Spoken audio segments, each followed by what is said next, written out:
easy no-bake keto chocolate cheesecake recipe. It's gluten-free and sugar-free. For the chocolate cheesecake crust, you need 50 grams of walnuts.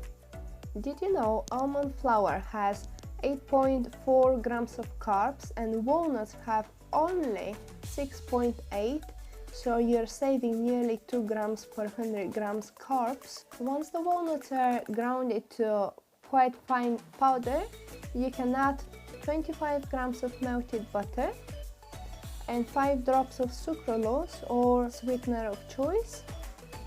Mix it to smooth consistency and place on the bottom of your cake tin. I'm using my favorite heart-shaped cake tin. It equals 5-inch round tin. Press it well and refrigerate for 20 to 30 minutes while you're doing the butter. Next, let's start preparing the butter. Measure 3 grams of gelatin. I use Dr. Oetker animal-based gelatin, which is keto-friendly. If you're using different gelatin, please read the instructions on the packaging. You will need gelatin for 150 milliliters liquid. Next, mix the gelatin with 50 milliliters double cream. You can either warm up the double cream first or after you add the gelatin.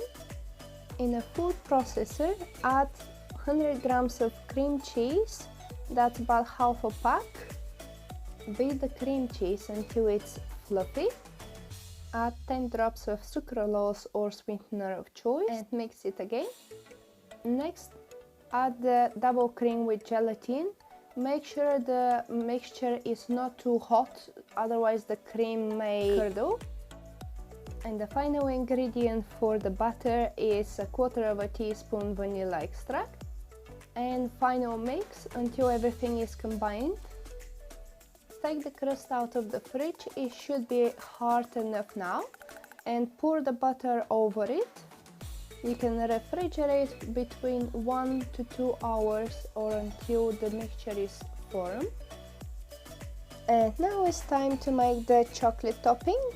I'm using today 50 grams of cocoa butter and 50 grams of cocoa paste. You can use instead keto-friendly chocolate, which is at least 80% cocoa.